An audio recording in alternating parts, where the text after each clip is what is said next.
मराठा आंदोलनाच्या पार्श्वभूमीवर सरकारच्या जोरदार हालचाली सुरू झालेल्या आहेत। काल रात्री उशिरा झालेल्या बैठकीनंतर आज पुन्हा एकदा बैठकांचं सत्र सुरू झाल्याची माहिती समोर येते। मुख्यमंत्री देवेंद्र फडणवीसांनी पुन्हा वर्षा निवासस्थानी बैठक होणार आहे।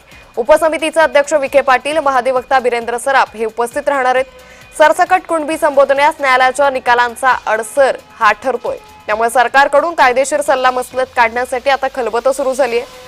आज जरांगेंना सरकारकडून प्रस्ताव जाण्याची शक्यता ही अधिक आहे, त्यामुळे आज पुन्हा एकदा आता वर्षा निवासस्थानी बैठकांचा सिलसिला हा सुरू होणार असल्याची माहिती समोर येते। मराठा आंदोलनाच्या पार्श्वभूमीवर सरकारच्या जोरदार हालचाली या सुरू झालेल्या आहेत। तर काल रात्री उशिरा झालेल्या बैठकीनंतर आज पुन्हा एकदा बैठकांचं सत्र सुरू झाल्याची माहिती समोर येते। तर काल आपल्या गावी गेलेले दरेगावी गेलेल्या उपमुख्यमंत्री एकनाथ शिंदे यांनी देखील मुंबईची वाट धरली आणि ते मुंबईमध्ये पोहोचले। त्यानंतर आता मुख्यमंत्री देवेंद्र फडणवीसांनी पुन्हा एकदा वर्षा निवासस्थानी बैठक बोलावलेली आहे। तर या बैठकीसाठी उपसमितीचे अध्यक्ष विखे पाटील, महाधिवक्ता बिरेंद्र सराफ हे उपस्थित राहणार असल्याची माहिती आहे।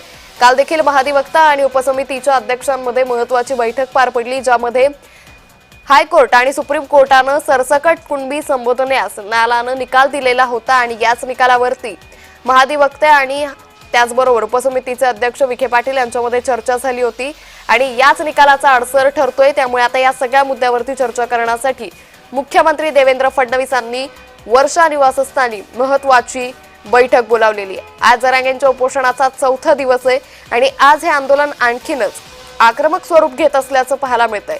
याच पार्श्वभूमीवर कायदेशीर सल्ला मसलत काढण्यासाठी ही खलबतं केली जात आहेत। या संदर्भात अधिक माहिती घेऊयात आमचे प्रतिनिधी महेंद्र जोईल यांच्याकडून।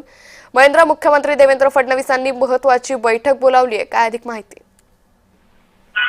अंकिता, मराठा आंदोलनाच्या पार्श्वभूमीवर सरकारकडून जे जोरदार हालचाली पाहायला मिळत आहेत। काल रात्रीही उशिरा जे ते बैठकांचं सत्र चालू होतं। मुख्यमंत्री देवेंद्र फडणवीस आणि उपसमितीचे अध्यक्ष राधाकृष्ण पाटील आणि जे महाधिवक्ता आहेत बिरेंद्र सराफ यांच्यात जे एक बैठक झाली होती आणि या बैठकीत जे ते चर्चा करून जरांगेंना एक जी चर्चा झाली त्याचे जे ती माहिती देण्यासाठी काल चर्चा झाली होती आणि आज पुन्हा सकाळी 11 वाजता एक बैठक होणार आहे। त्यात मराठा बांधवांना सरसकट कुणबी संबोधण्यात न्यायालयाचा निकालाचा अडसर आहे त्या संदर्भात आणि अशाच सरकारकडून काही सल्ला मसलत काढण्यासाठी ही बैठक होणार आहे। दरम्यान आज मनोज जरांगे पाटील यांना सरकारकडून प्रस्ताव जाण्याची शक्यता आहे ती अधिक आहे। निश्चित, धन्यवाद महेंद्र आपण दिलेल्या या सविस्तर माहितीसाठी।